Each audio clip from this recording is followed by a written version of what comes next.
Welcome to the Corner Studio live stream. I'm Nadia and let's just get right to it.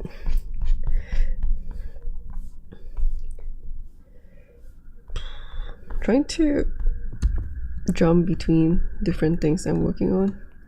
So the previous live stream was on the Night Rain sculpt and it kind of like frazzled my brain, like thinking about all the problems in the sculpt. So it's gonna chill out with some nice hair sculpt. I'm just trying to see like which parts I want to work on first.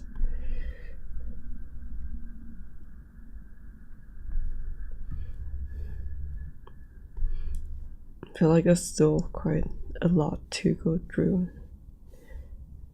Maybe I'll work on this part today. I want to work on the edit for my outliner tutorial too. I think that one's like halfway done. Hopefully it's more than halfway done, but I feel like I just realized that I keep underestimating how much I need to do for a video edit, and then I keep like stressing on myself and I'm like, oh shit, I can't finish it like as fast as I thought. So I'm just going to assume that if I'm halfway through the timeline, then I guess I am halfway done. But hopefully like the later half of the tutorial is like more straightforward and easy and don't need to do anything extra. Maybe I'll work on this a little bit.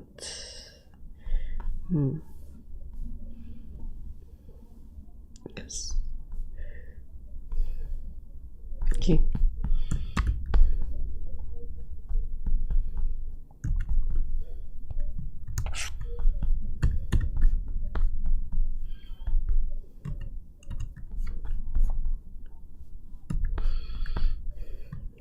As always, every stream will have a learning point. I guess I can't even figure out like what I want to call it. Okay, what shall I talk about this time around?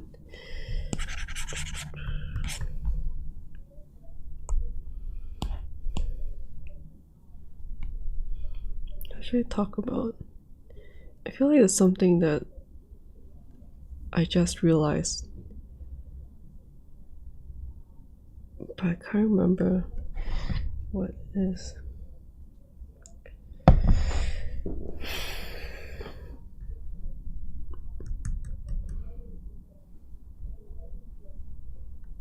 I'm trying to think. There was something that I learned after making the outliner tutorial. I was like, oh my god, I didn't know it about it this whole time. But you know what, maybe that's for next time. I'm not really sure whether or not I've talked about this before. So today's learning point is about the quirks of dynamic topology with Nomad Sculpt version 2.2. So usually when I sculpt, and I've been sculpting like this for like many months, I'll be toggling dynamic topology with this button, but then it doesn't work right now. Like it's a bug where it's not working with the current version of Nomad Sculpt, which is 2.2, and it kind of sucks. But then I already notified I pointed it out in the Nomad Sculpt forum, so it's been, I guess it's already been addressed, and it should hopefully come out in the next version. I mean, be fixed again in the next version. But for now, the way that I toggle dynamic topology is through this tab right here. So for a few months, I was using this one for dynamic topology, but like over time I realized that, and this kind of the thing of like I don't know what is going on, but like it was annoying. And then eventually I was like after a few months I was like, I need to get to the bottom of this because it was really annoying. But I think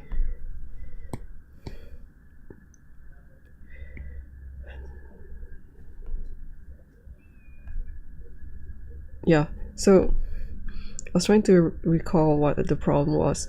So with this dynamic topology button here, and all these will hopefully be obsolete by the time Nomad Sculpt version 2.3 comes out or something. This one, or version 3, I'm not sure. This window here, even if you pin it on the screen like that, so that means it wouldn't like hide itself and disappear.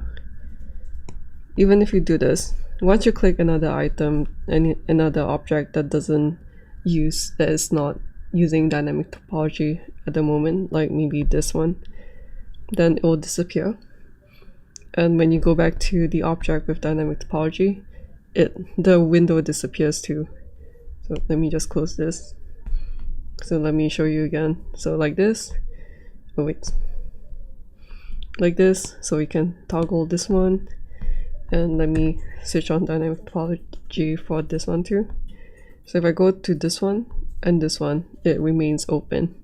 But then when I go to like this one, it disappears. And going back to the object with dynamic topology brings this up, and I need to do this again. So I was doing this for a few months. Or maybe it's like a few weeks, I'm not sure. Like it just felt like a really long time when I'll be working like this. And then I'll be like, and then like, oh, where is it? And I need to bring it up again, and then it's like that. And it was so annoying. Then I realized that there is another option to bring in. I'm not sure whether it's here, but you can look for it if it's not there. Under this menu, interface bindings, look for dynamic topology. Where is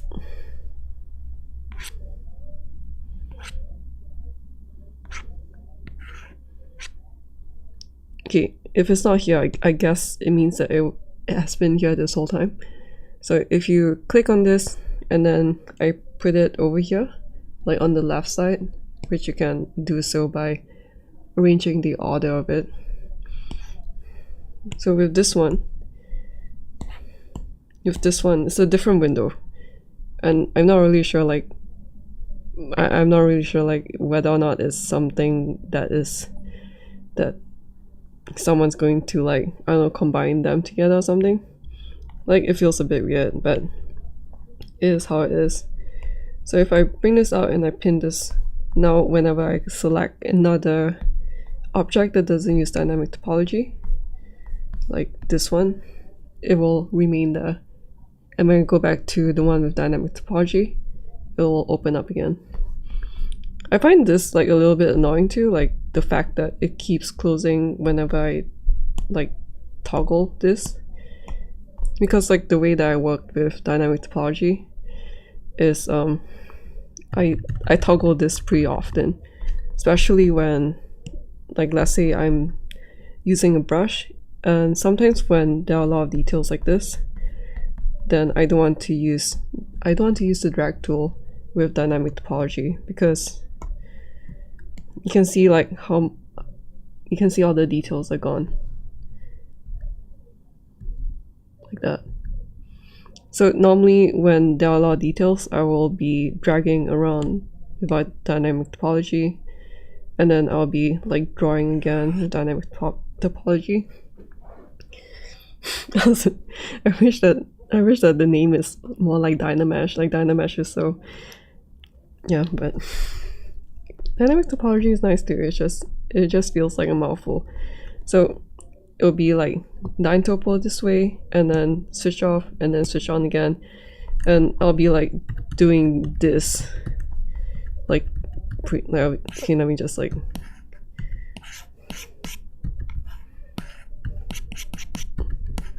you can see how often this pop like on and off. So I I pointed that out too under like suggestions for features and stuff on the Nomad Sculpt forum, but like like maybe it's just me, so even if it's not what I want, I guess like I can live with it, I guess. Yeah, like I kind of wish that it just stays like the paint tool. Like you see the paint tool, even though it's so big, like actually like the Mosso, that is such a big screen, like it occupies such a big area that like if I'm going to see this like at the corner of my eye, I think that'll be really annoying. So yeah, at least this is quite small, so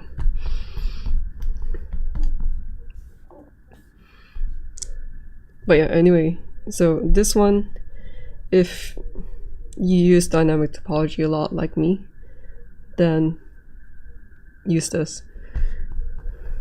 I think that's about it. I'm quite psyched with how the edit is going, so I hope that I can do whatever I can with this and end the stream and go back. Actually, I kind of want to sculpt another climbing hole today, because I sculpted one climbing hole. Is it in this file? Are you here? Oh yes, you're here. Ta-da! Look at this cute little thing. Let me.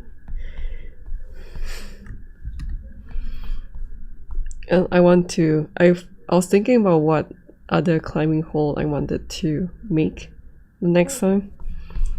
And so when I was climbing the day before, I was looking at the wall when I was resting, and then I was like, oh, I want to sculpt this one. So later, I'll do it later.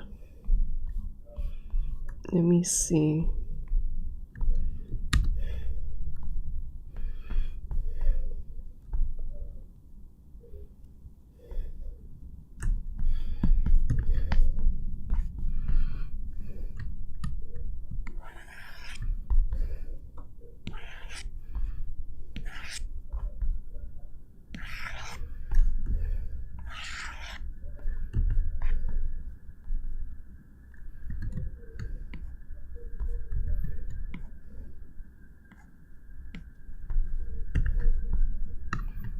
Just going to listen to the music I like, and then I think this is like the 100th time I've been listening to this album.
thinking about like how to integrate this thing. So I like how this one looks, but I wasn't really integrating with this. So I guess the way to do it, there's the way to do it. But I have to think about like how much I can add to this.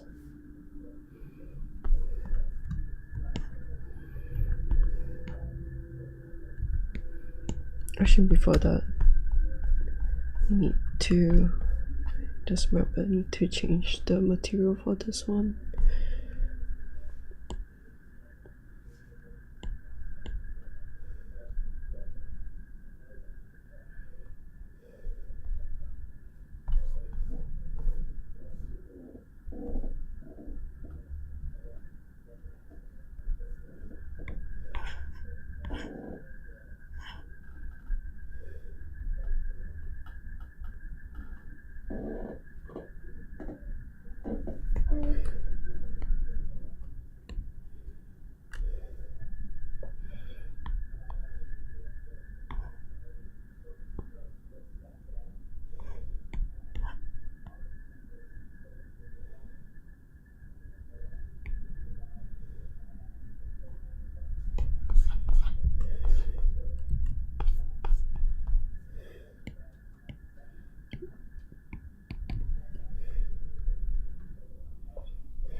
Everything's not working out.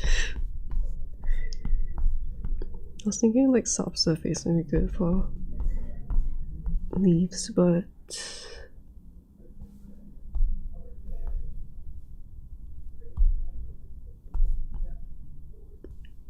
maybe not for now. Okay, let's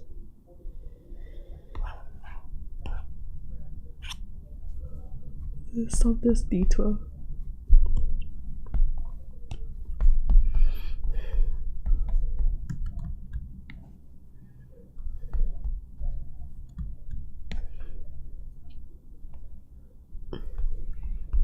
I wanted to live stream earlier today, but like I was so tired from trying like higher level climbs at the bouldering gym. Oh my god, like I feel pretty weak, I guess.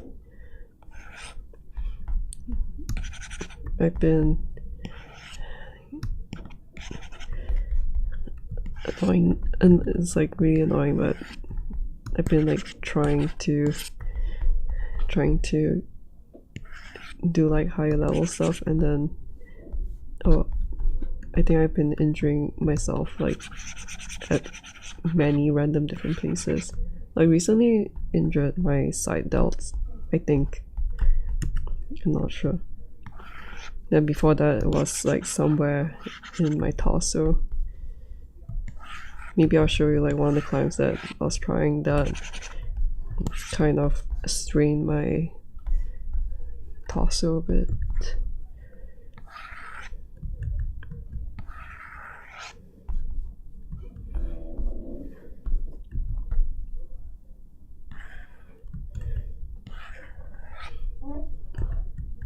But it's been fun.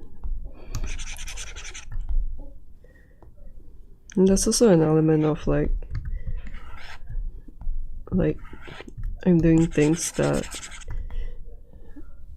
really motivates me to exercise, which is really cool. Yeah, climbing just makes exercising so fun. And I feel like my upper body is getting stronger too.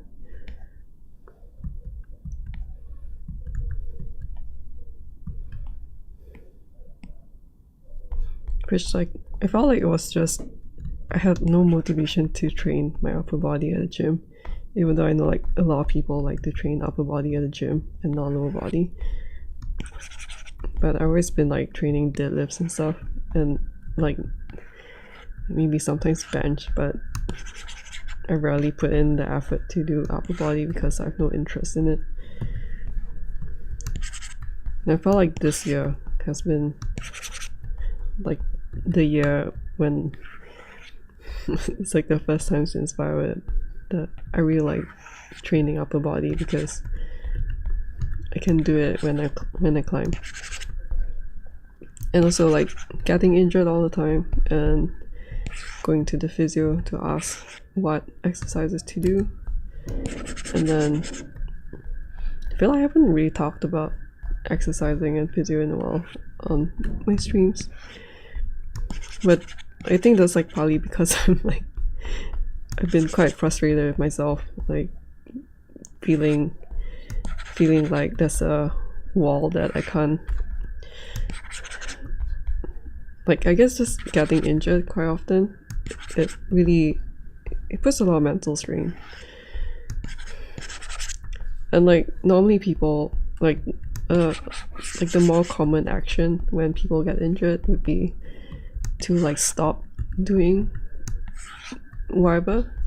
So like if there are people who get back injury, like this is just experiences of what I hear from others over the years. But like let's say if someone has a back injury, like this is just an example, and then the next thing I know they have stopped deadlifting or squatting because they're like, oh, it's bad for the back or something.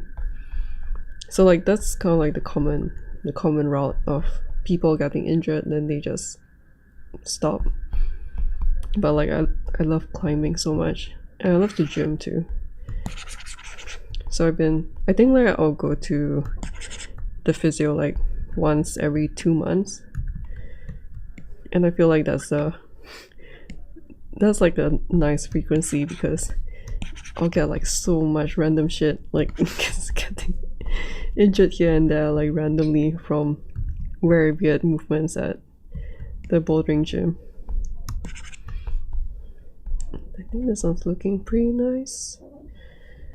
I'm just adding a little bit more form because it was feeling a little bit like everything else have been leveling, like going through a second pass, and then that area was still really untouched.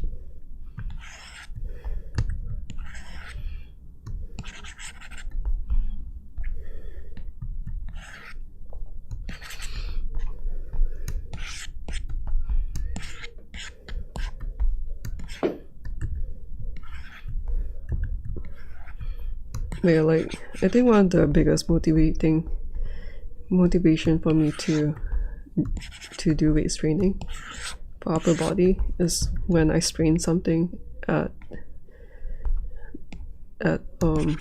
doing like a specific move. Like recently I injured this muscle here from doing too many slopers, which is like the most annoying thing. This was like in the last 2 months, I think. Yeah, it was so annoying because I was like hearing from like tips from climbing and like, oh, what you shouldn't do when you're new to climbing. One of the common things that you hear is do not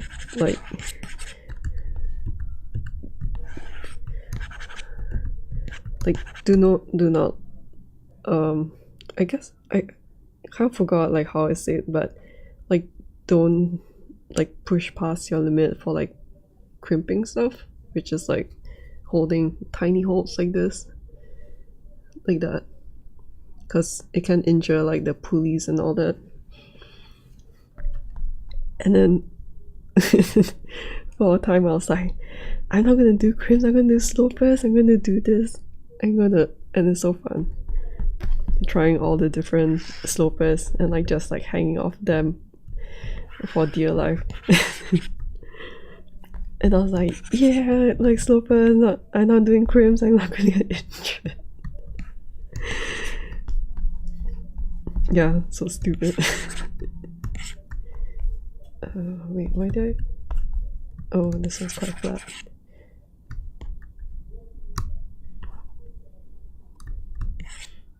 I think that's the other thing of this being annoying, is that sometimes I want to adjust the detail, but I can only do it on the tool that has dynamic topology enabled. So when I want to adjust the, like let's say if I'm in the drag tool and I'm like, okay, I think it's too short, like drag tool and smooth tool, then I'll be like that. Annoying.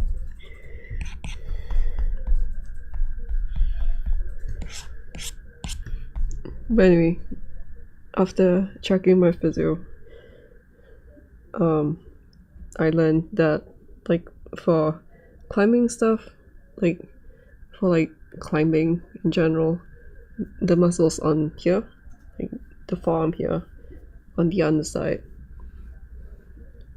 these are used for like doing the climbs, and they connect to up here.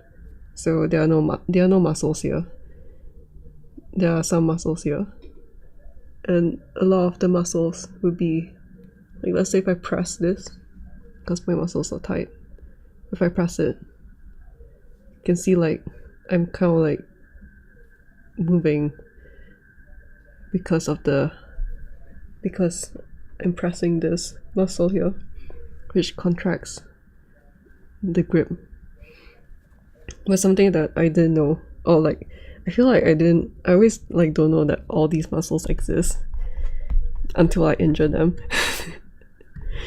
It's like when I injured my side delts for the first time, they're like, oh, there's side delts on my shoulders. And if I injure like some random stuff like on my legs, I'll be like, oh my god, there are calf muscles on the side of my legs. Yeah, so it's been such a fun and long learning journey to like figure what kind of shit I have in my system, just from being sedentary. Like being sedentary as a kid, it's like, why is this not,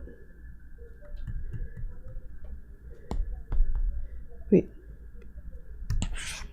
oh yeah, I don't remember when I changed this. My being sedentary as a kid, like ultra sedentary, is so bad. for your tendons and all that. Like, I'm still trying to undo all the shit that I did to myself by being sedentary, like ultra sedentary. The good news is that it's working. But anyway, this one is used for grabbing stuff. And then after injuring this, I learned that these muscles are used to like stabilize these. So if you are holding a slope, it's so cute. If you're holding a slope like this, then like the muscles down here will be used for doing this, like holding it like that, like so that it doesn't like collapse. So you're holding it like this by using the muscles, the strength of your wrist to like cup something, and then the muscles over here are used to stabilize the movement. So that's what I injured after trying slope it for too many times at like beyond my limits.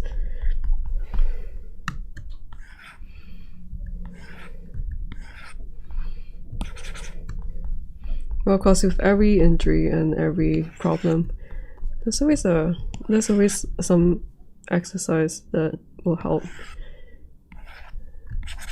So it's been feeling pretty good, and hopefully when it recovers and after I do more of like those wrist extension weights training, like with the dumbbells, that I'll be even stronger at slopes.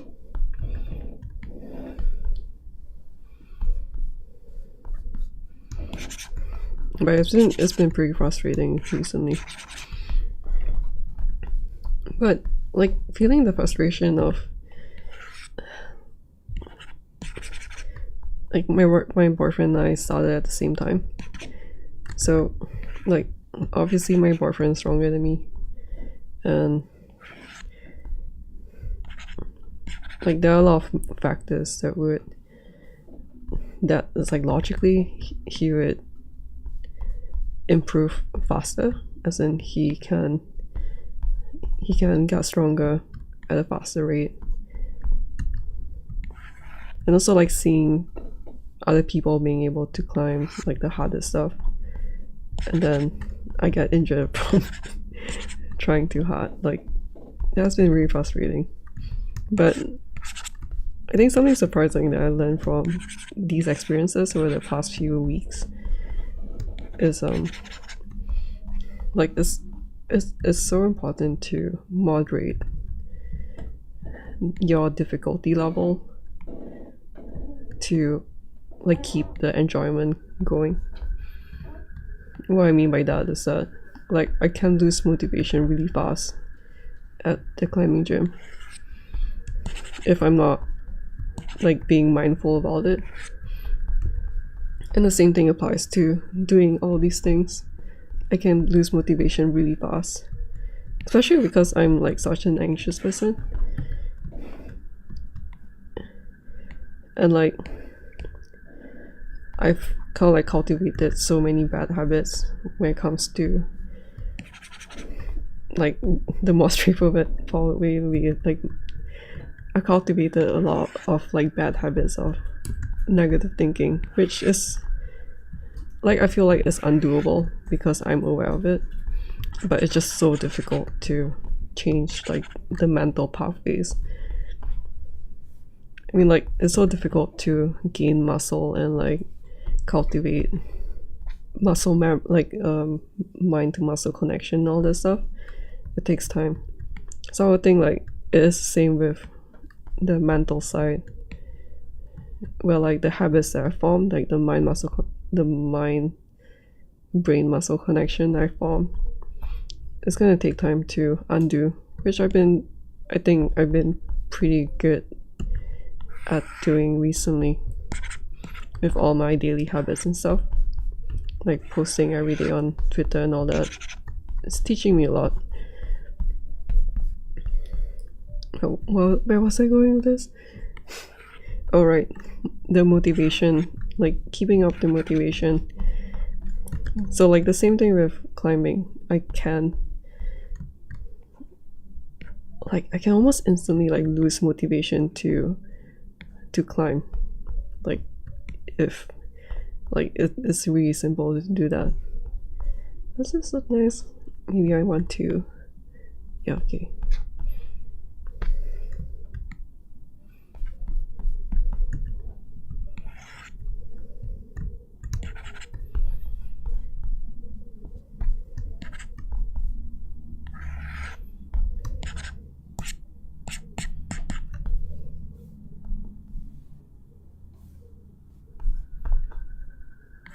Give me a sec. Can't think when I'm trying to. Can't talk when I'm thinking really hard.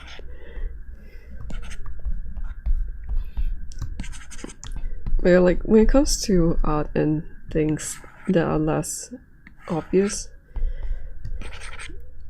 like the so-called, when things are very subjective to personal preference, or like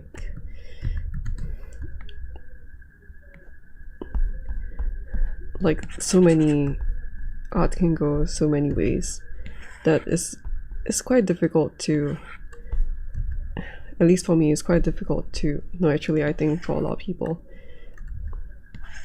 like it's quite difficult to,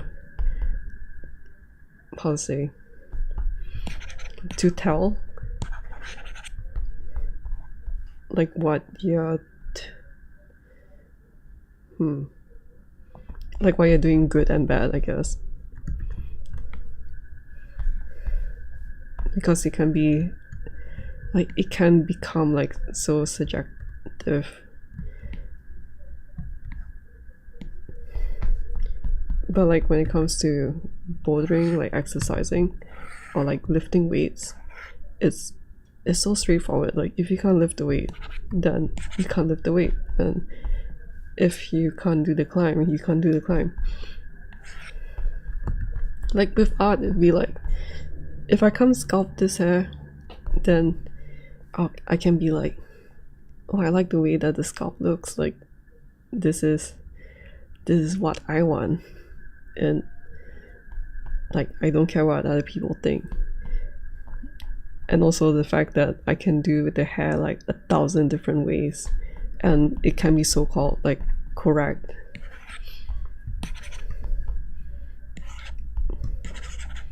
Or like I can do a really stylized simple strands, and like that can be correct too. Like it's such a gray area when it comes to doing art, that yeah, it just took me so long to yeah, I just can't like make any connections with things. But like with climbing, is like you can't do the climb, then you know what to work on. It's like if I'm stuck at a specific move and I strain my side delts, then it's like I know that I need to improve on my side delt strength. Or if I can't do the movement, it's like, oh, I need to improve on the technique. Like it's so straightforward.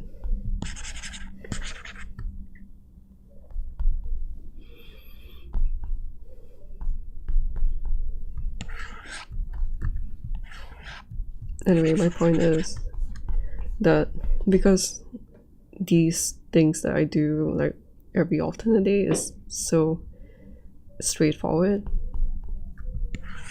and I can see like for certain that there's certain things that I'll do that will make me lose motivation like really easily, and then there are other certain things that would keep that motivation going, like keep that fire going. It was really cool to feel that. Like, I think there was one time when I was doing a climb and like everyone else was able to do it, and then my boyfriend was able to do it, and then I was like, losing motivation really fast because I'm like, how the hell do I do this? Like I kind of feel like logically I'm not strong enough to do it. But then after that, like instantly I was thinking, like don't think about those kind of stuff. Like just look at the climb. I'll look at another climb. And then I was scanning the wall, and then I saw like a problem where like there's one specific move of like just like one move out of the whole trail that I wanted to learn, like whether or not that was like compression problem or like a step up problem or like a balance problem kind of thing. Like that one specific move, I was feeling like I was getting excited to try that move and get better at it. Like no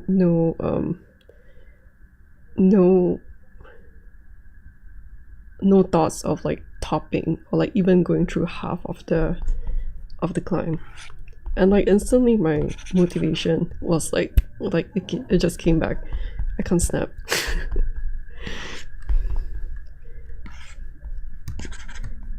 And like it has happened many times. And because like I say, climbing and exercise is so it's so straightforward in some sense that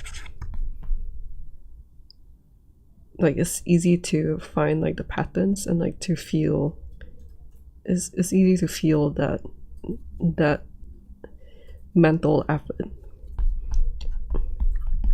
It's easy to become mindful of what is happening and what I was doing to I guess I change my outlook of things, that I feel like I'm able to apply it to this too. Like in the case of this,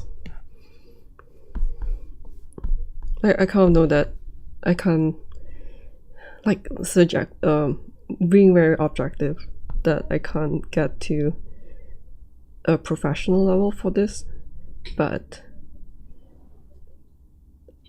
like I know that there's like a level that I want to aim for within my current skill set and my current like limit, and like working within those limits and boundaries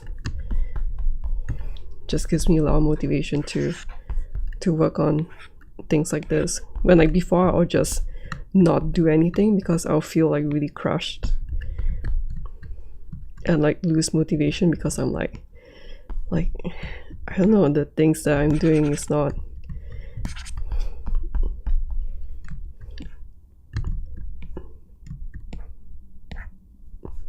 what I don't know anymore.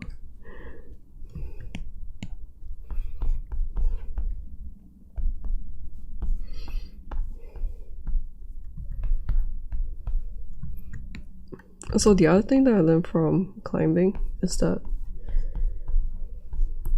like with every single move, I think I'll just show you the climb later when I start sculpting the climbing hold, but I'll notice over time that, because yeah, again, like climbing and weightlifting is quite straightforward, but I'll notice that there'll be a move that'll be like sucking so hard that like I keep falling off, or like I can like barely move at that move just because like my muscles are too weak, and I'm like, oh my god, I can't move at all. I can only hold it. And then the next time I come back, like the following session, because normally like the next session, then I'll be like really super tired. That part of my muscle will be like so tired because I tried so hard in that specific move. And it's like different types of move can like gas out your muscles in different ways.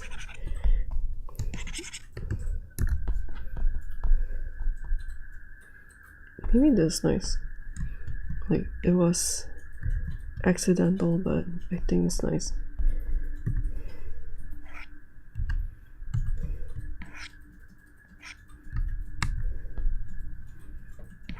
Just add a little bit of a lip.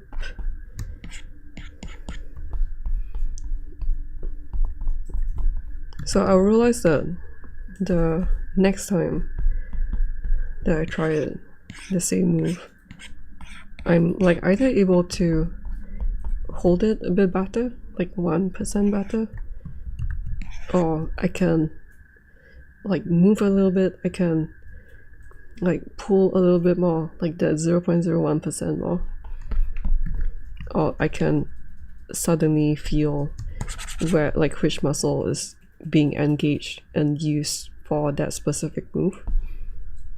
Because a lot of the times when you're just starting out, especially like with climbing, where there's so many things that you will never do in like in daily day-to-day life, like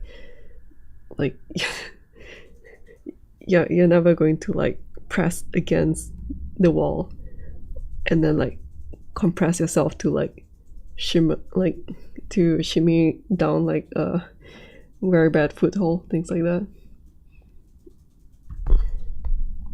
So yeah, like even I have a strain for my side delts, and I've strained it like a few times in different ways, and one time was from compressing against the hole in like an angle that is bad for me because of my slouching and sedentary past. Like turtlenecking stuff is like really bad for shoulders and the slouching and all that.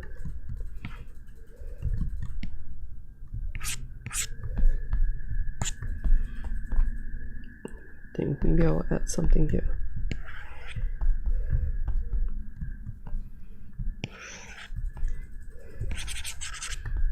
But yeah, so what we'll notice is that for that specific move, that specific muscle,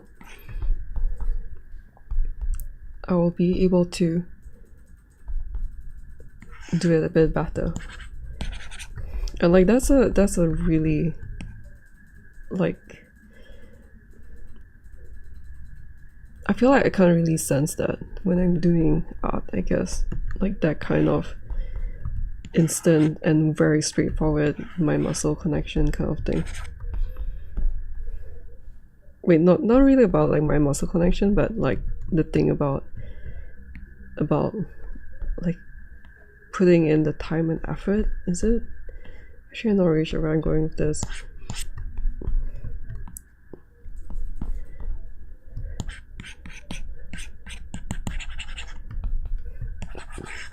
Like, how do I translate that into doing my art?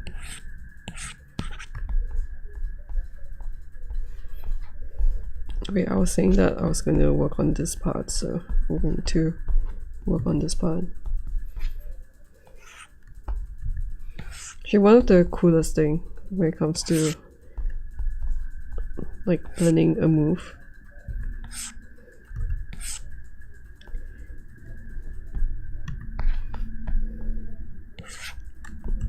that recently there was like a specific move that I wanted to try, and like because it was such a weird move that when I tried it for the first few times, I'll be like holding on to like I'll try to make it easier and like hold the move just to like get a sense of which muscle is being used, and then I can't, because it's like there's no like mind muscle connection at all, like zero, and I could barely move and all that. So I'll be like doing the move and I'll be like, oh my god, like which muscle is being activated right now to like enable this move to happen, and I couldn't tell. Like nothing in my body was like saying like, hey, like you're using me right now. Something stupid like that.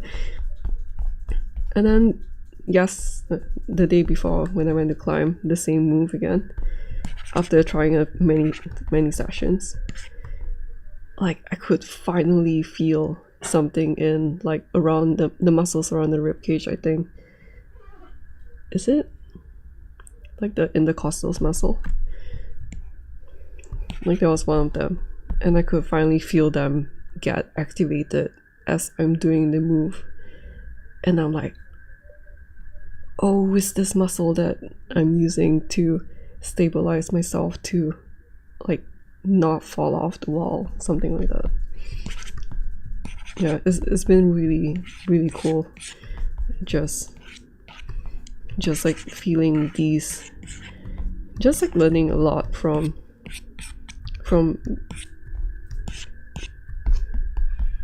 thinking about the climbs and thinking about how to improve and all that stuff. But also I guess like this kind of one of the things that kind of motivates me in terms of doing art is that it kind of taught me that like with mindful practice on working on what I'm lacking at. Like let's say if I feel like I'm bad at sculpting noses, and then I sculpt like more and more noses, but I'm not like just sculpting noses every single time the same way, and then looking at the nose and be like, oh man, the nose is bad, but then like not doing anything about it.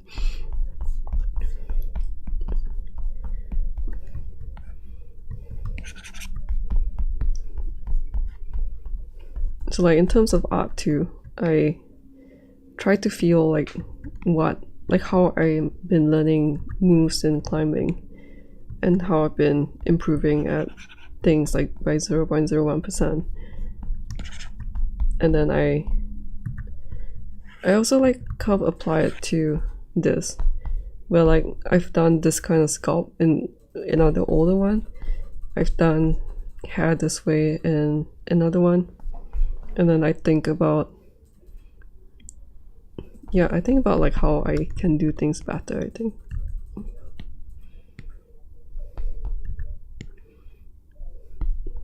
And like normally I will lose motivation and the drive to do something because I get really overwhelmed by the feeling of failure. But then like because of the very straightforward nature of learning how to be like more systematic in overcoming the problems that I feel I have, and applying like that mindset to doing my art too, and having the belief that one day I'm going to be able to climb something harder, and also one day I'll be able to sculpt something that I'll be like extremely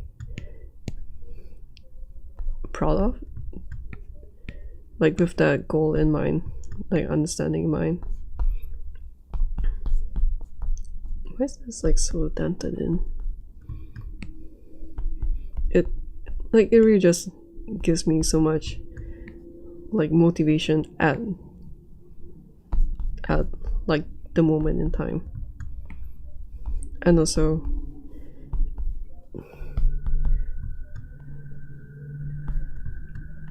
to figure out like which ones needs to go higher.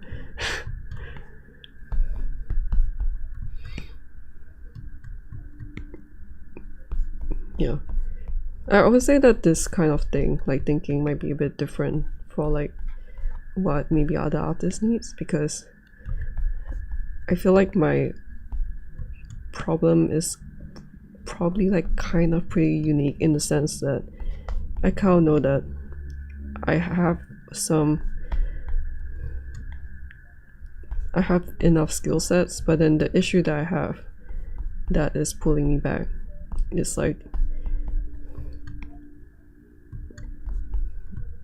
a very strong sense of stupid anxieties and sense of failure and all that stuff. and not knowing how to progress from that. So it's very personal, the way that I'm dealing with things. But if you have your own kind of problems too, I hope that you figure out a way for your own things. Okay, let me... I think even before starting the stream, I was like, man, I don't really know what I want to stream about. As in, I don't know what work I want to do.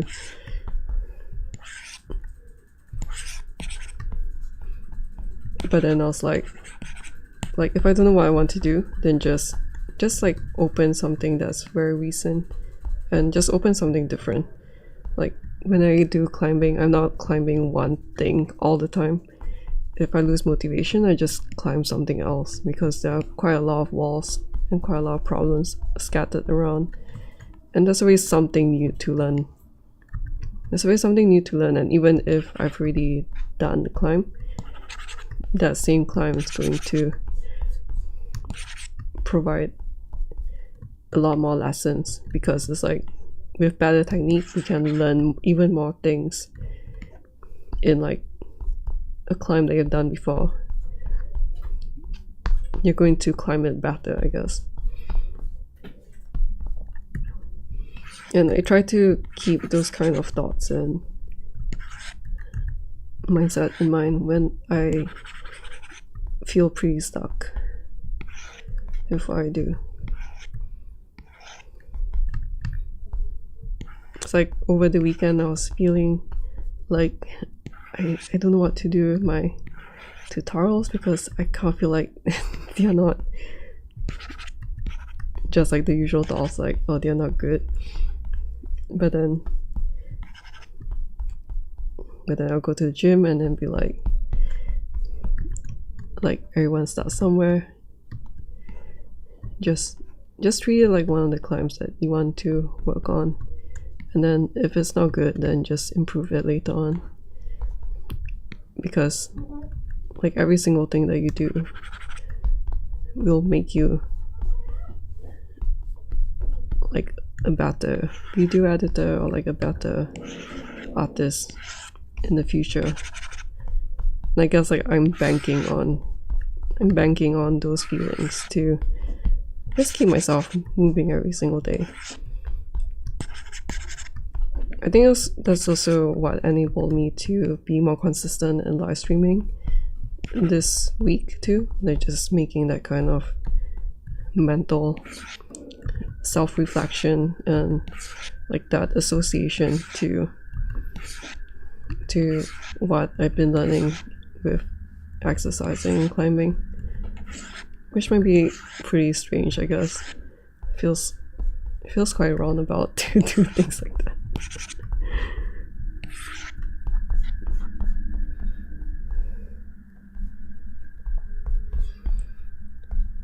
So I think this one is nice, but then it feels like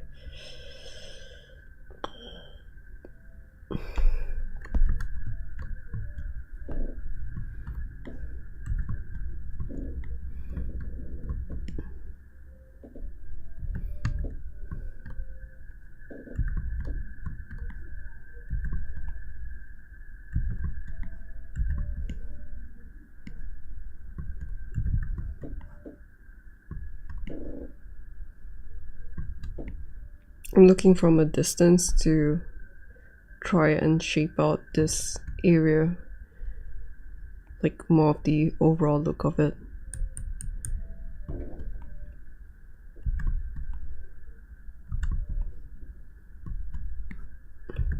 Like it doesn't have to be perfect, but then at least the overall vibe of this should be good. So maybe I can... Is this one object? Oh, it is one object.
trying to think whether or not this is cool or stupid.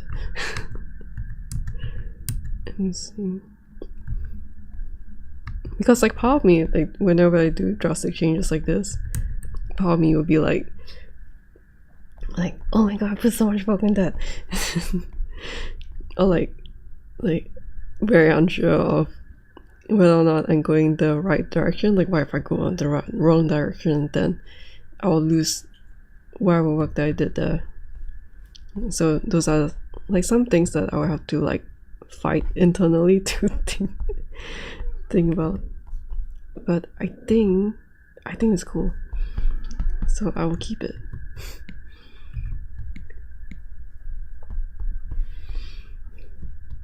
This is also one of the benefits of sculpting. Wait, let me just... So it's like this. I kind of want to keep this, but I also want to keep this too. I guess I'll kind of meet in the middle, I guess. But this one, the benefits of sculpting with drag tool without the dynamic topology is that you can do shit like this and not lose like the sharpness of things. So let's fix this angle now.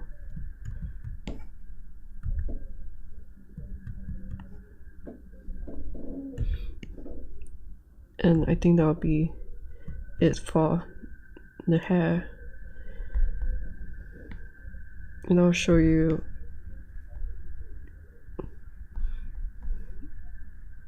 another sculpting session of sculpting climbing holds.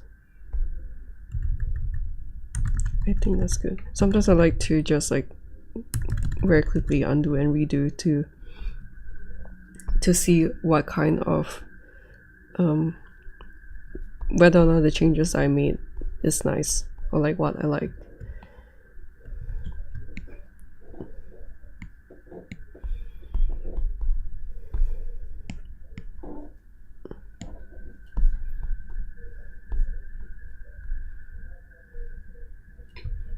So I can like undo this.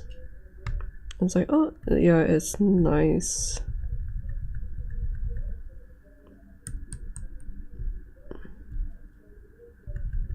But I guess in terms of this one,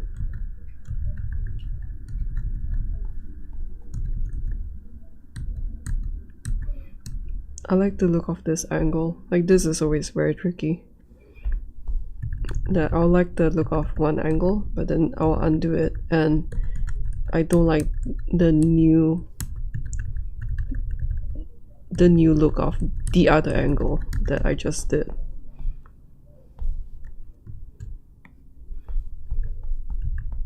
It's always quite tricky to find the in-between. And I think this is better.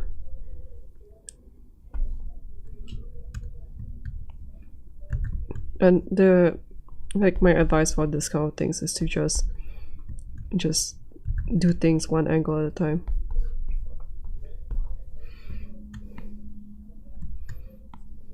Because it is quite difficult.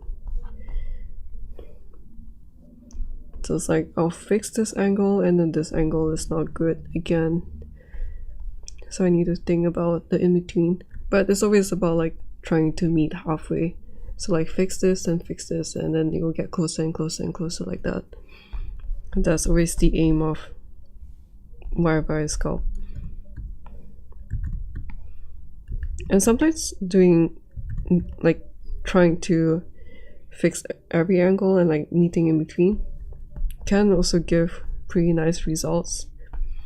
Like just like how what I did to this angle messed up the silhouette of this side. Sometimes I'll like, it's kind of like 50-50 when like I work on a specific angle that the other side will look really nice, but in this case it's like the bad 50. So it's just about like it's getting nicer. So like undo, make sure that I don't touch the iPad because I don't want to lose the progress I've made.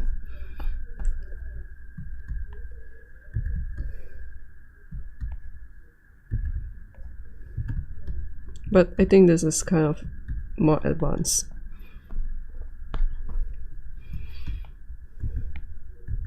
Like if you're doing something like this, I'm kind of assuming that you know how to sculpt basic things, like more simplified stuff. And then now's the time when I will go to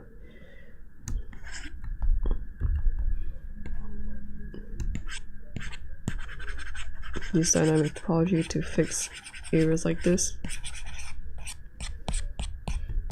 You also don't want to have too high resolution because it will keep all these weird artifacts from the stretched pixels. So just find the sweet spot to get enough polygons back, but also not like retain weird stretchy pixels.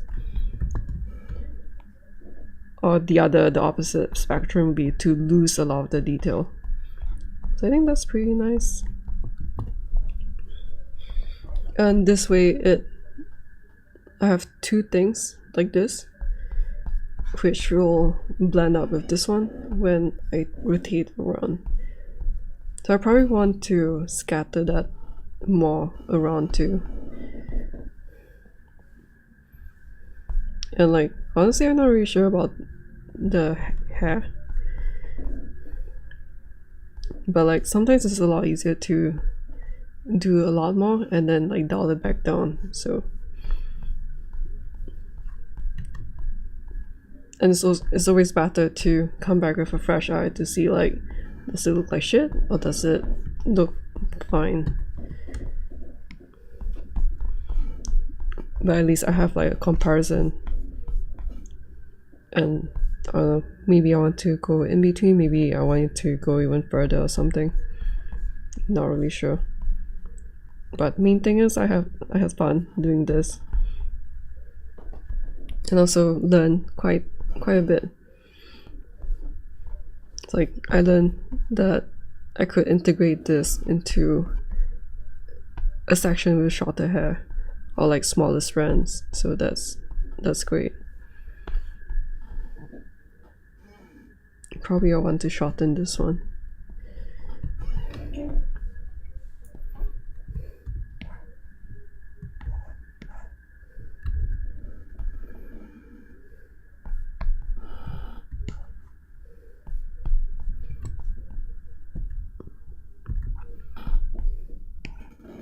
I'm not sure how yet, but I think this maybe this is enough for shortening things. Because I'm not sure whether or not I want to trim it off or whether or not I want to just move it shorter. So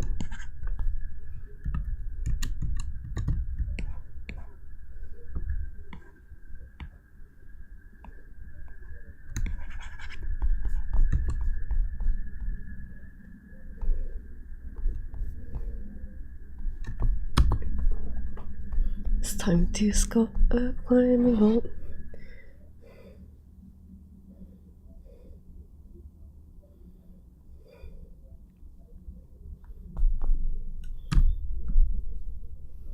Eventually I'm going to have a digital home wall of climbing holes.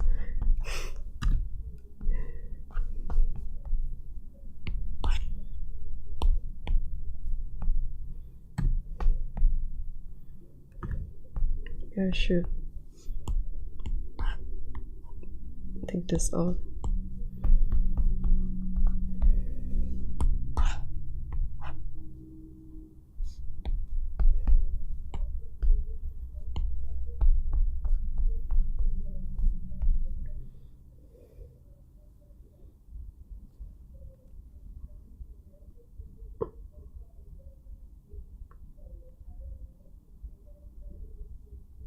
Can chill out and I can show you a climb.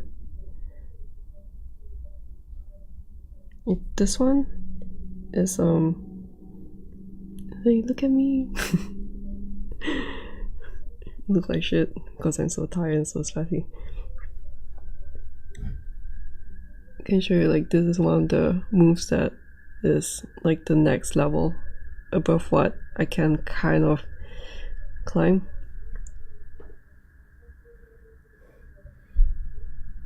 Will I play? So the move is to get up to this one, which is this one. It's this hole. It's so nice.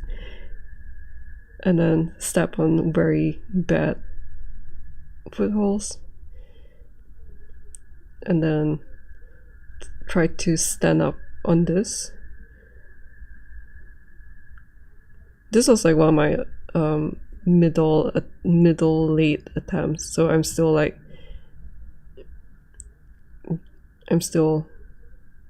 working things out, and then I'm stuck here. So, but it's really gone, so I can't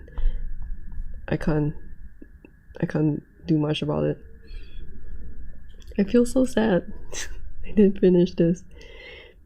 And then that is the top part. My boyfriend finished it. Good for him.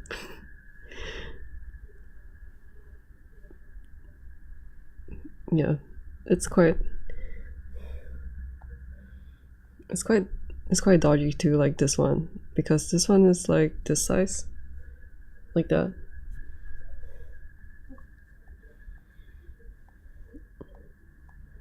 Like I took pictures of the climb. So this is the hole. Oh, so nice. I guess with the P Ramble you can see the shiny, no texture side, and the part where everyone has their chalky hands on. And then these are the footholds that you have to stand on. So if you, oh my god. So let's say if this is the foot,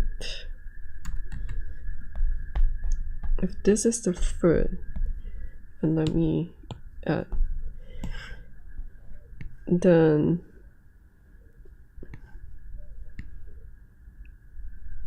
I guess the foothold is like this size.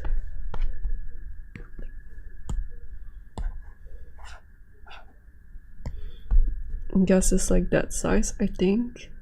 Is it? Something like that. It's so difficult to stand on because like your big toe can barely fit on these parts where it lifts up. And let me just show you like how they, wait, did I have another picture?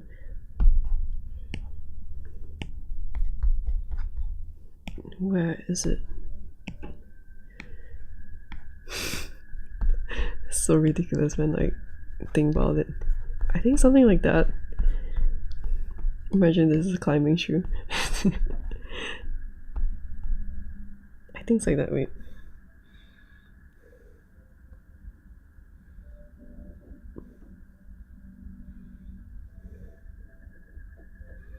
Maybe I'm exaggerating.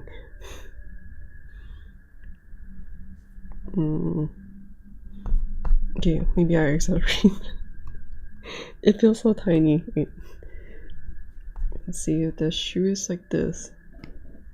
Maybe like this? Like, it's so difficult. So with this kind of thing, you need to have strong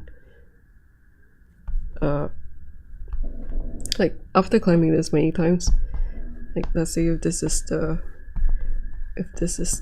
foot, if let's say I'm going to draw a very bad foot,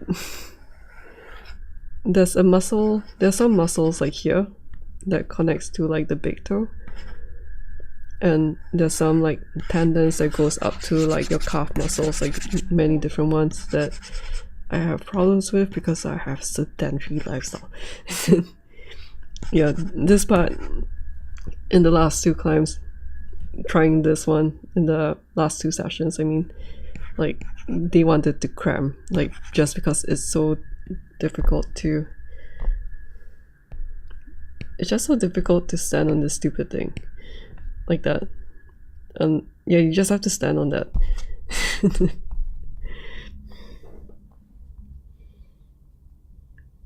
And then like this is the other foothold, which is around the same size, I think. And then that's like up there. And then there are like these two things where like you have to press the thumb on. So like that. You have to press up. And you have to press up so that you can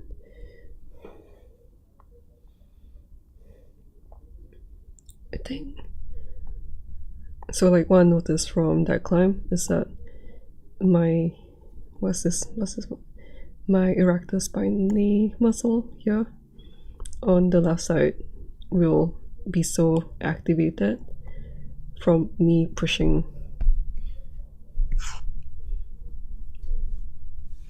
Like imagine you're standing here, then you have to like push upwards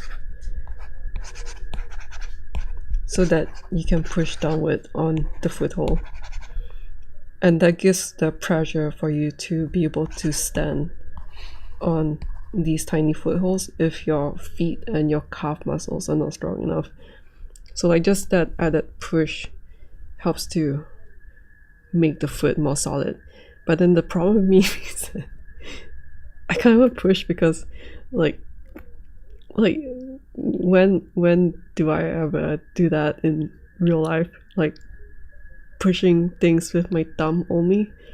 Like normally I'll just like push things with my whole hand, not that with my full body weight. So like as I push this and try to stay inside the wall, then I can really feel like this one is activated, and then I'll be like, and this will be like 3 times after trying the climb, and I wouldn't be able to feel anything. I'll just feel like I'm so tired, and then the 4th time will be like finally feeling this muscle activating while doing the move, and I'll be like, oh, it uses my erector spinae muscle. Anyway, this is the angle of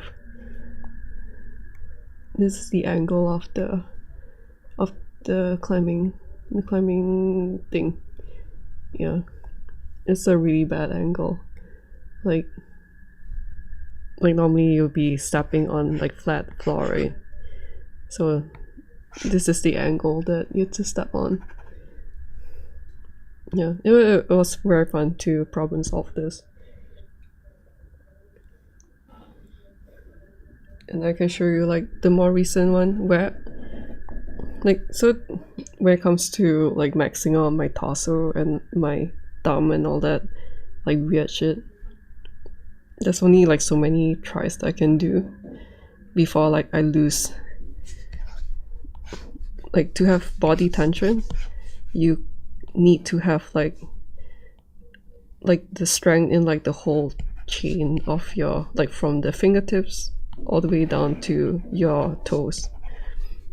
So if any of them kind of like give out, like maybe your quads give out, or like your intercostal muscle give out, or anything gives out, then it's very easy to slip and fall. Wait, this is not the one.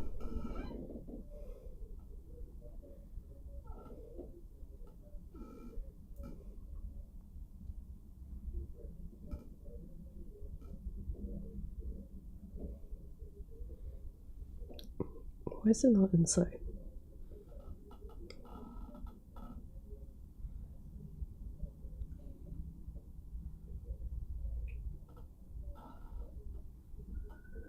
I'm trying to find the one where I slip.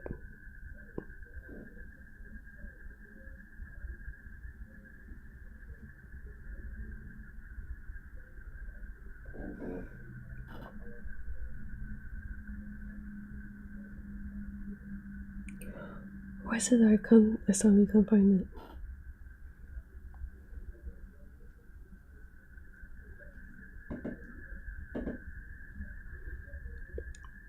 What's the meaning of this? Oh wait, it is this one. I just didn't play it long enough. So like this one at some point, like something gave out, and yeah, you can see how easy it is to slip off this if you can't press your feet into it. Yeah. I think like that happened more often during the beginning when like I just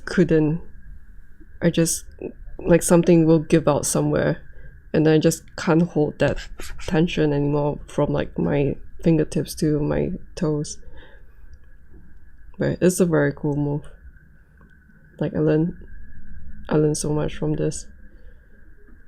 And then you have to press that so that the feet is nice and tight. So that you can, like by right, you should be able to do this so that you can let go of your right foot so that the right foot can go to this one. But like I was just too tired. Like my toe muscles, like the muscles over here on my foot, was just so tired.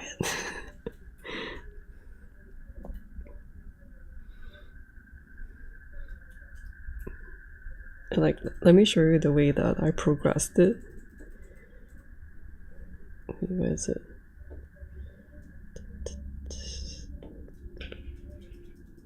Where is my progression?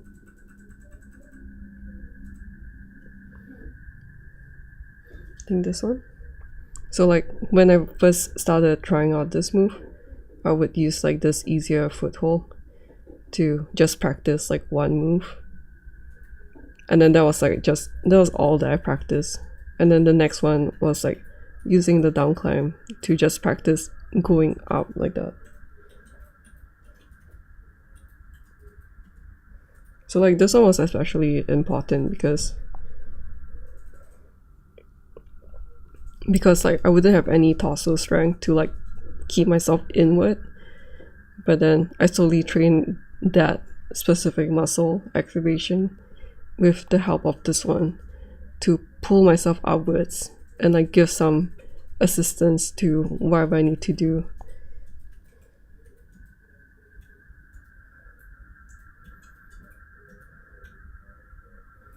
Until eventually I will be able to do this like from down here to go up there like that, this like specific move without the help of this one. So like those are the things that I do at the gym, which I feel like really help. You can see like my hand is struggling with this one because you have to push in. If you're weak like me, you have to push in to the hold. The hold is, as you can see, the hold is like this. And because the hold has, actually the hold is deeper than I thought. Let me correct this.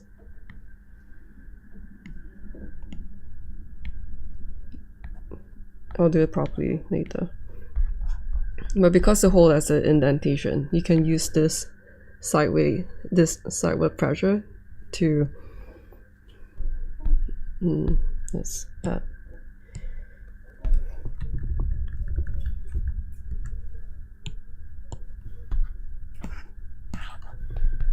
So let's say this is a hand.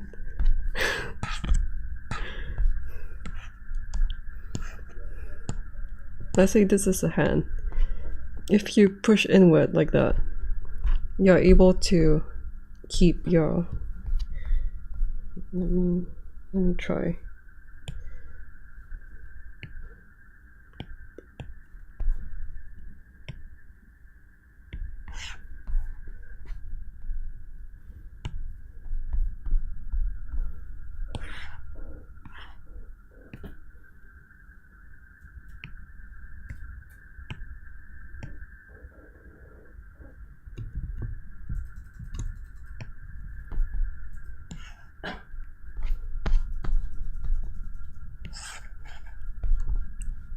I feel like I've always wanted to feel how it feels to move a character on a virtual climbing wall. That's so cool. So yeah. So imagine if you're like this on a really bad. Let me make a really bad.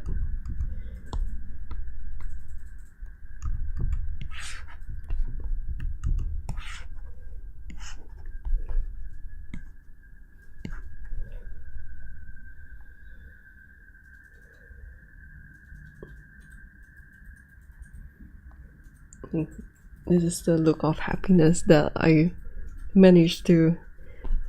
I made the realization that I got stronger. Yes. But let me. Yeah, this gym is really cool. Like I like my gym because you can. There's also a weight training area, which not a lot of climbing gyms have, because I guess like not a lot of people feel like I kind of understand the thing of like climbing. You are doing such unique moves that you don't need to wait. That it's more efficient to climb a lot to get the muscle gains that you need, because it's so specific.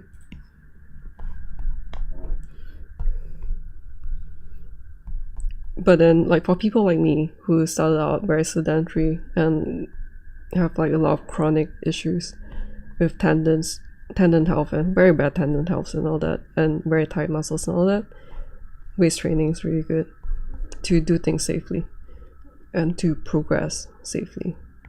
So let's say if you're like this and you're like pressing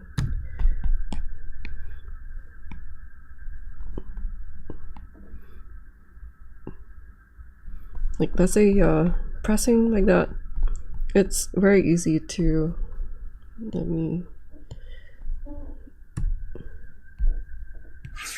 just move this down. It's very easy to, like, once you go out a little bit like this, it's very easy to just like come off the wall. It's super easy. Like, you really have to activate so many of these like weird muscles just to, and like you have to really dig really deep on your big toes down here so that you can activate this whole chain, so that you can activate the whole chain, and that allows you to go inward like that. And it's very subtle. Like, a lot of the times when I fail is because I would come out a bit like this, and then just because of that, like 2 degrees, then I would like come flying off the wall. But the other thing that I've learned from this specific move is that if I'm holding, let me move you.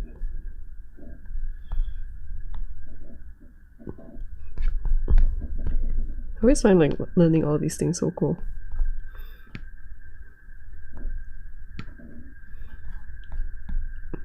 Chikawa is so strong.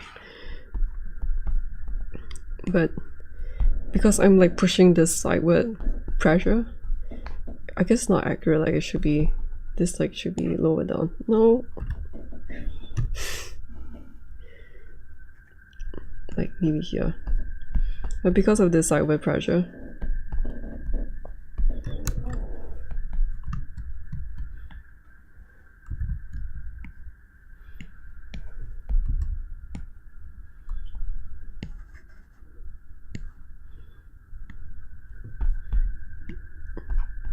this sideward pressure here, and I will screenshot this. So there's like there's a curve over here. So when you're pushing inward, you're also catching onto this ledge like this, and because of that, you can kind of like force like this inward pressure and also this like outward pressure on this edge to also allow you to, I need to group these, to also push like the whole upper body inward. And that would just be a lot more helpful on the feet, because like my feet is still weak. All the muscles that I never used before to go in. And yeah, so like I can show you, like if you compress yourself over here, like you're pushing yourself upwards like this, it will push your legs. Or you need to like parent all these things. It kind of like put a lot of pressure downward, and because of that downward pressure, the force over here makes it so good at standing at this very weird angle. Yeah, I learned a lot from this climb, and even though I didn't top it, I'm really happy with the things I learned from it. And also like just like going through the ups and downs, feeling like the like mental, like the sadness, the anguish, and the happiness from finally. The happiness comes from like realizing, kind of like sitting down and like telling myself, like even if I don't finish it and I can't make it through it, that like moves like this one,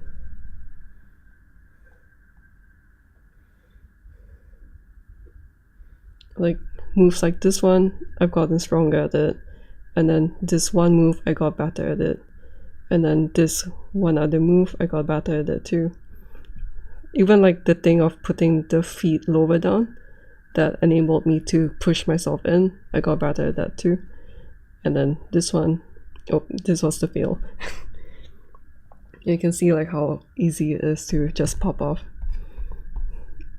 And because of that, I feel like I can apply so many of like those feelings into doing my own things, and it's really cool for me. It's super cool. So I think before I go, if you notice, there's this combination here, which like when I was resting, as I was feeling at this one, I was thinking like this looks really nice. I realized that that's kind of the other thing I like about climbing, is that it is pretty artistic. So I'm going to sculpt this. I took photos of it.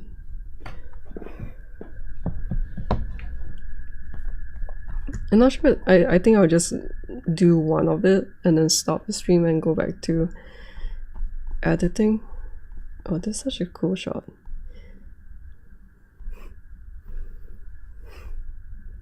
Oh no, I lost it. No.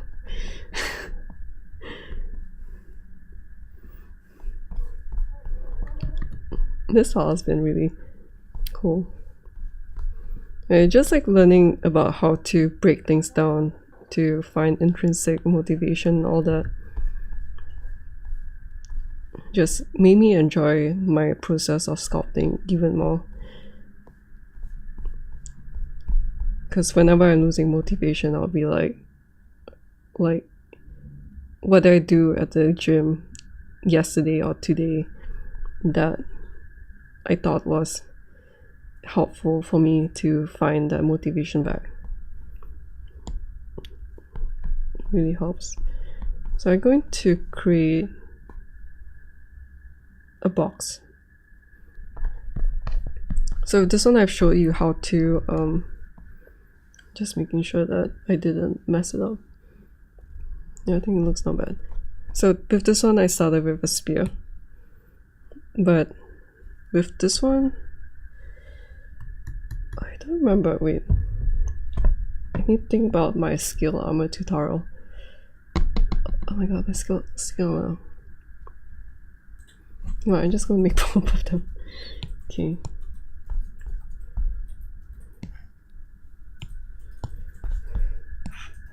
I forgot which one I like more when it comes to the corners of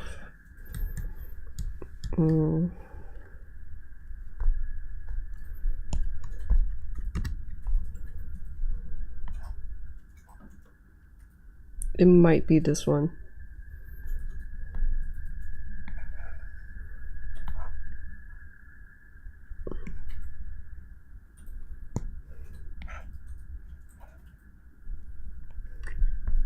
Yeah, because when it comes to this is something that I learned from making my skill armor tutorial, that when you do use, like, it's fine to use any of it, but because I kind of come from a background of doing like traditional like 3D modeling stuff with like making sure that the topology is good and all that, that I'm pretty used to having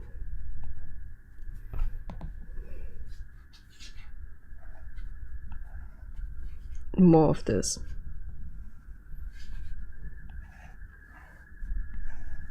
So wait, to do this, then it kind of connects to this one so that this becomes,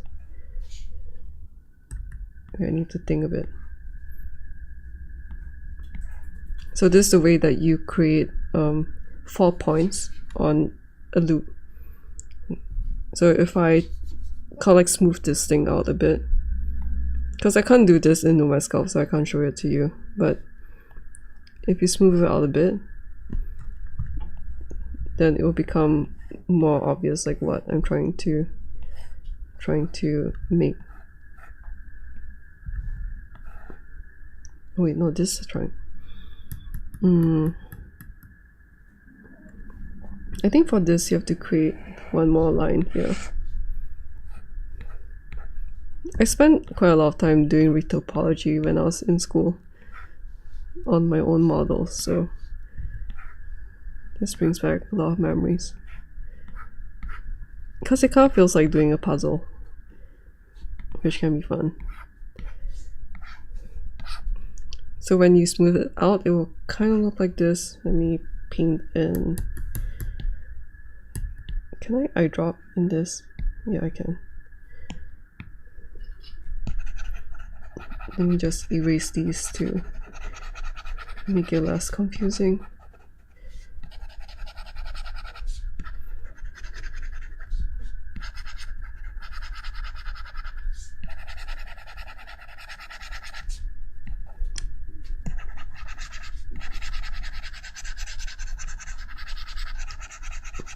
If you do proper oh my god, is this even correct?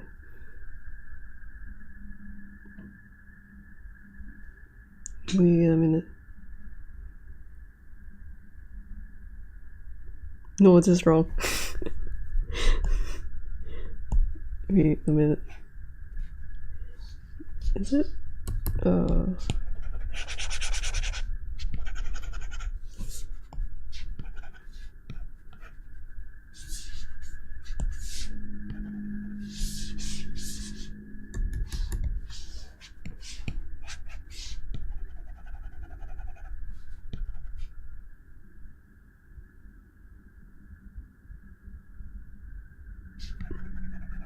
Yeah, it's so hard to draw it. You know what? Forget it. I'm not going to. You can see like my knowledge sucks. Actually, why do I even waste time to do that? It's just right here. So this is, oh my god, so stupid. So this is what I'm looking for, where it has a nice let me just put this together.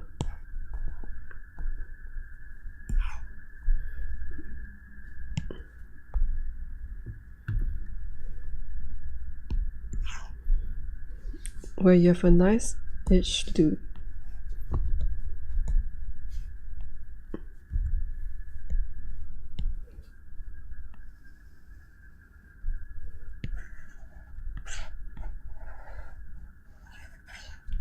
Like this. Because if you do it like this, the edge loop goes around like that, not this way.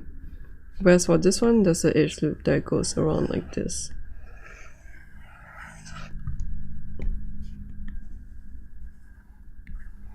And this is important for 3D animation, which I was learning, and that's why I learned all these things. Doesn't matter for what I'm doing right now, but it's something that I learned and I've been doing ever since. So yeah, you can see like there's a break. There's clear breaks here, and then this one you can see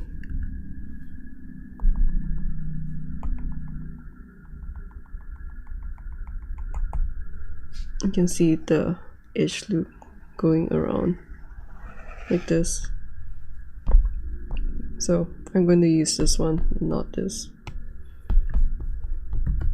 Now I'll show you like what you can do with this and how to turn it into this.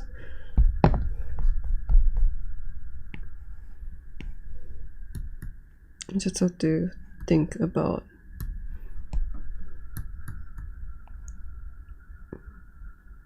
what to do.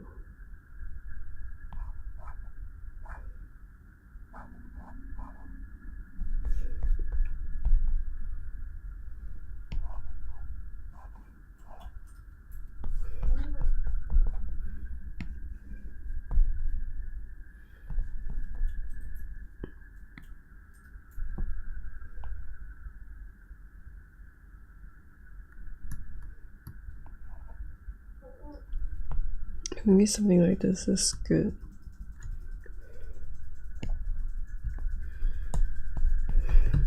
I'm not sure, but I did this for the Nightwing sculpt too, like to do the armor pieces.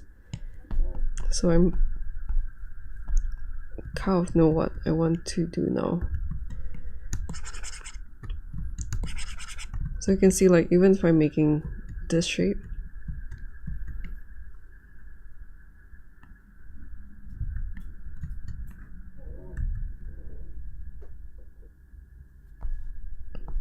making a shape like this, there's an edge loop going around, which is good for sculpting in general. It's actually very asymmetrical, so I'm going to remove the asymmetry.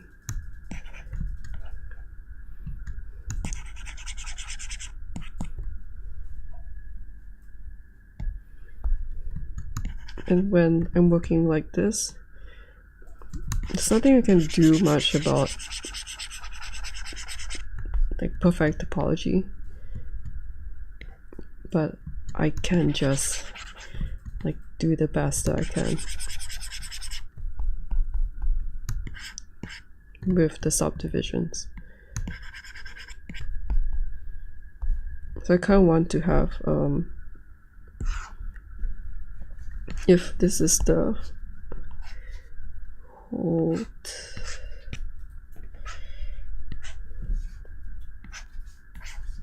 if this is the hole that I need to sculpt, I'm kind of being mindful that I want the edges to be like this, and that there's enough vertices going through this section over here.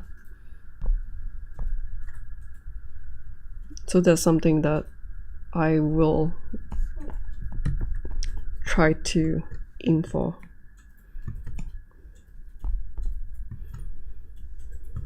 It's a very back and forth process for this.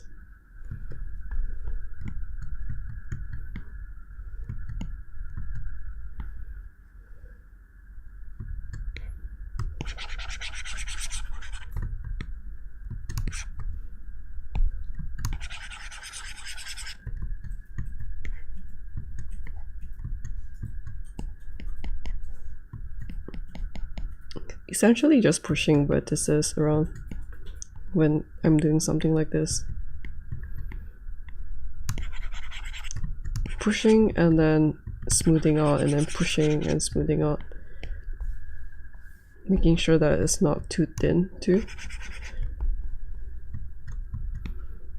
And then I can go down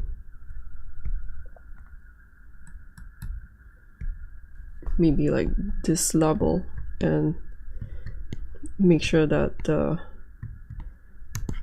points that I want are correct.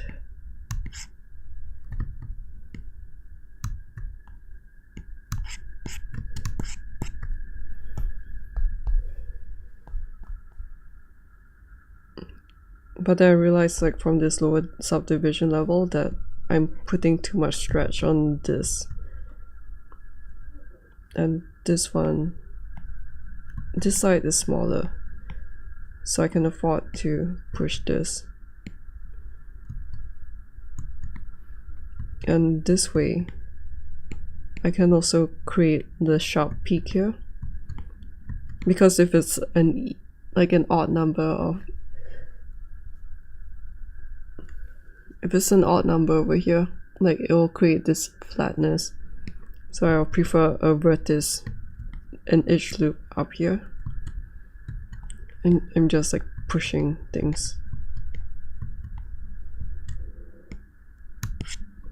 And then smoothing it out very lightly. This will be the down angle. Then smooth out, move this, smooth out. I'm quite consciously working on one plane right now. Like, I'm working quite front on, because if I work like diagonally, I'm going to start introducing some like back and forth movement, which I wouldn't want.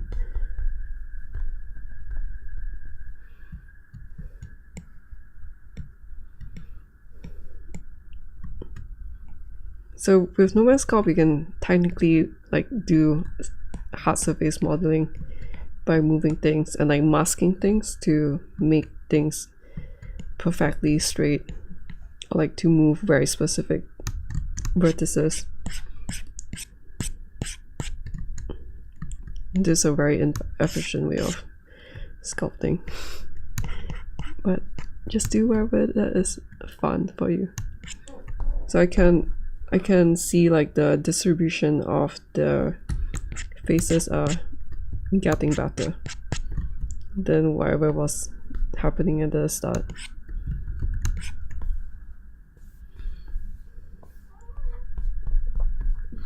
So I can push this a bit further now.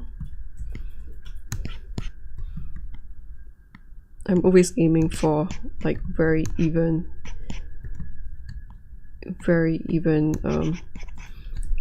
sizes. And of course, like, this is really not ideal, and you can use quad remesher here to adjust the topology after you sculpt, but I only have it on PC. I don't have it on Nomad Sculpt, so I just have to do what I can.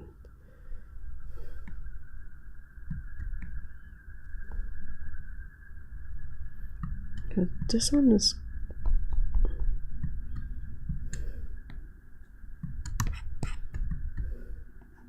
even when I'm sculpting right now, I'm like quite unsure of myself. But then, like, I practice the confidence of being able to see things through with time and effort. And so I'm just banking on the fact that this will turn out nice soon.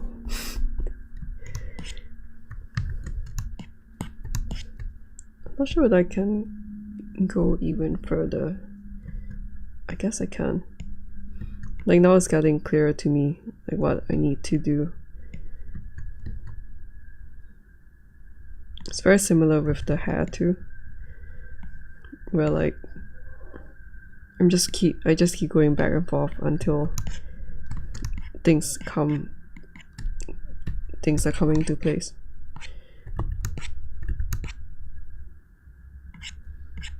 And this one is very short.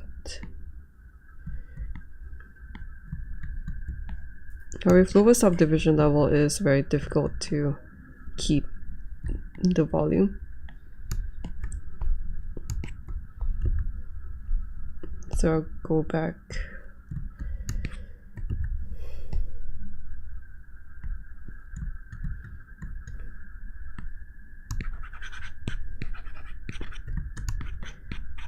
Fix it at this subdivision level.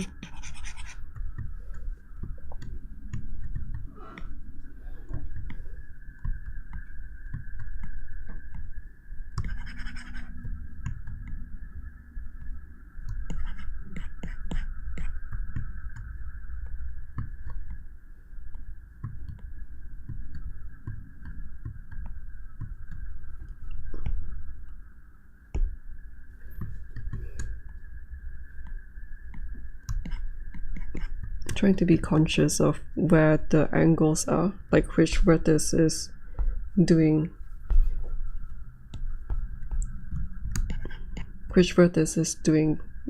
the bend. So I'll look at the lower subdivision. Okay,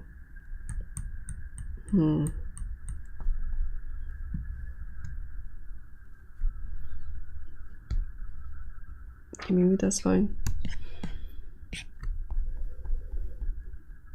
And then around this time I'll start coloring it to the correct color. I like the color of this hole, it's really nice. It's pretty.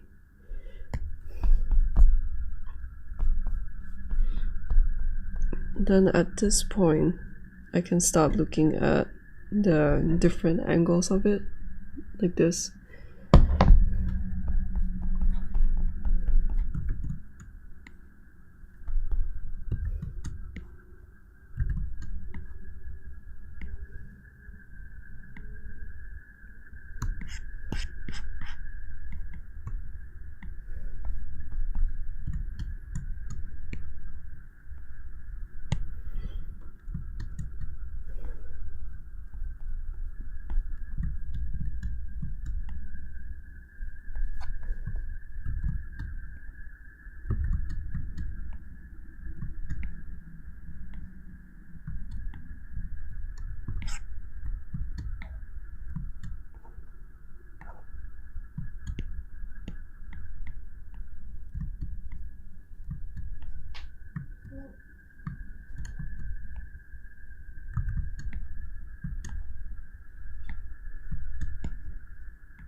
It's just a really back and forth process of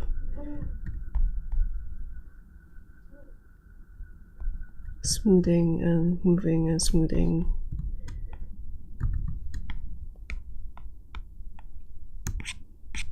And then as things come together, it becomes clearer like which vertex should be at which position. And when I feel like it's curved there and it's starting to get hard to be precise, and I should look at this angle again, then this is the time when I go up subdivision again. Like maybe it's easier for me to do dynamic topology, but sometimes, like, especially with things that has even thickness, it's with some time it will be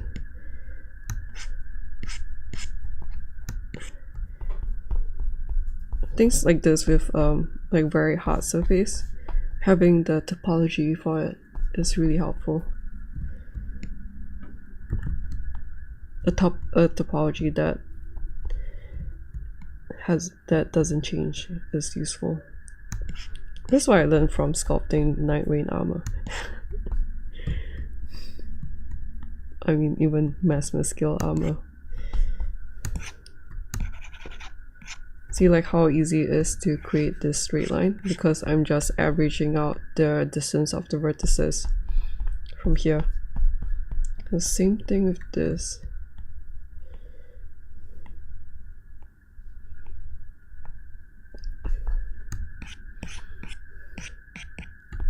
Just evening out the very weird parts. You can even mask this out. Oh wait, this one too.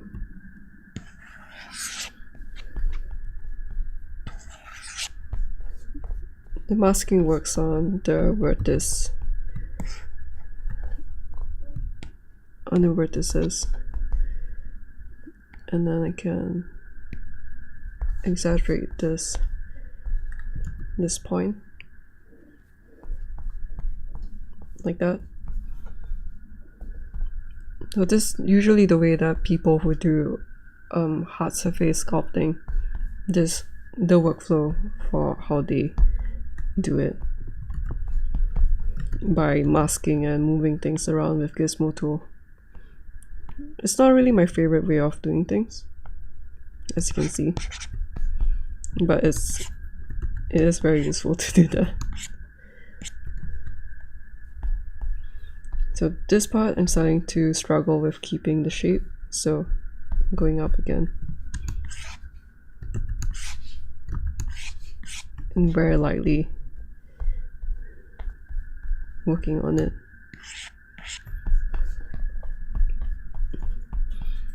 You can see like it's kind of starting to take shape.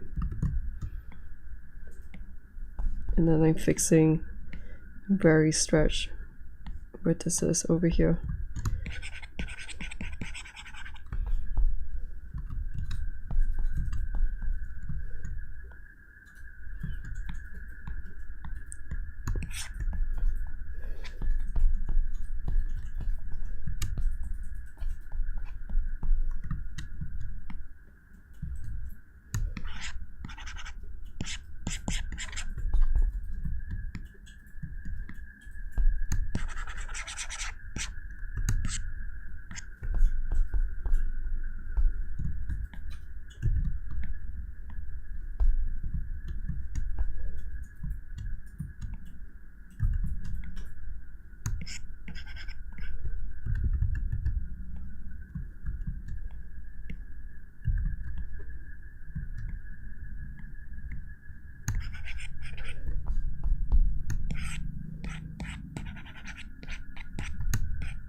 So you can see like there's a little bit of a non-organic curve here that I want to eliminate.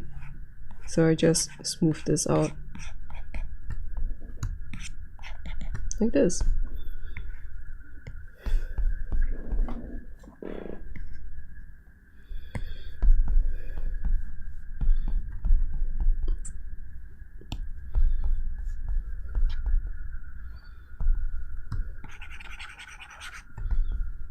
Having the wireframe overlays was so very helpful.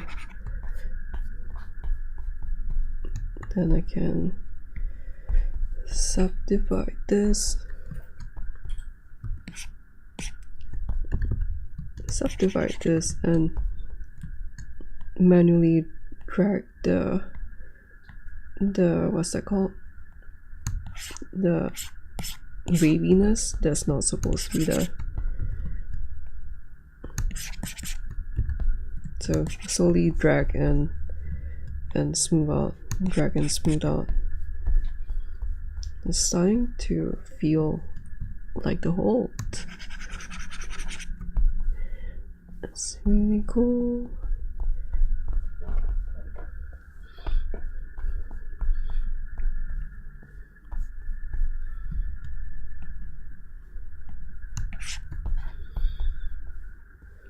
And the good thing is that each face, each polygon face, is kind of even, which is what you want for a neat topology.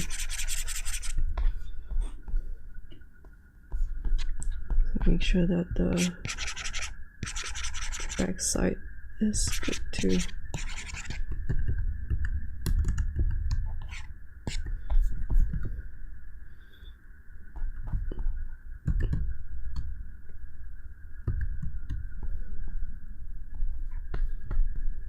Make sure that the different angles are good too.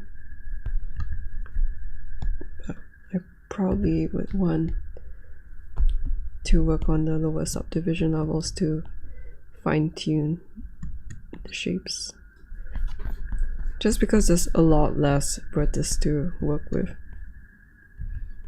they can make a lot better major changes to it.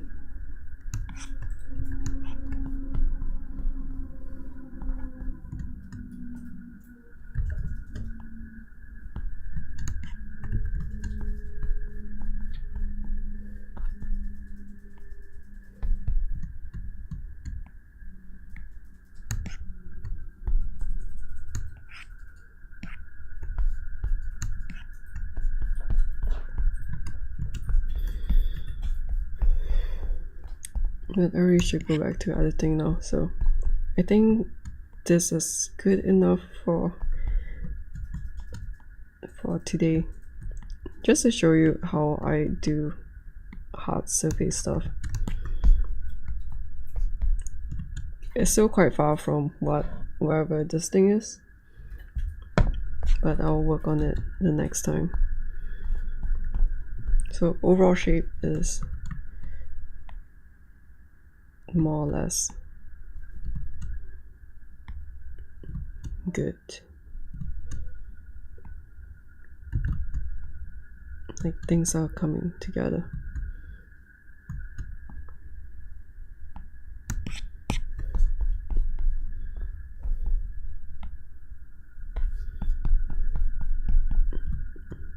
Then next time I'm going to do this, make this even more accurate to wherever that is. Like I still need to work on the evenness of the, let me see, can I just,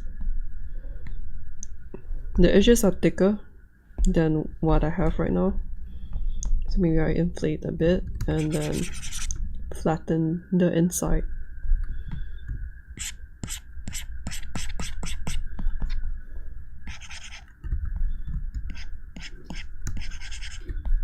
Something like that. I'm not really sure yet.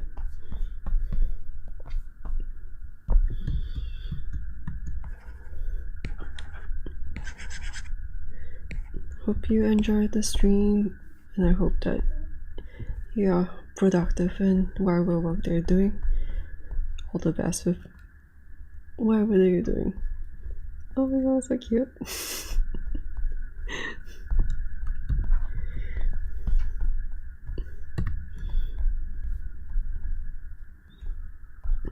Let me move this back up.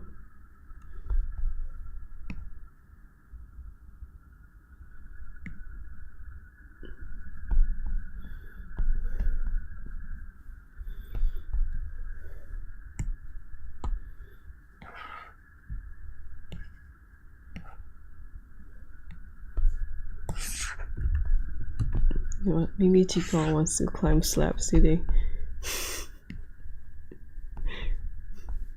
Oh, so cute. I really like the sweat drops that I drew on him. Man, so cute. This will become a proper hold one day. So thank you for tuning into the stream. I will see you in the next one. Bye.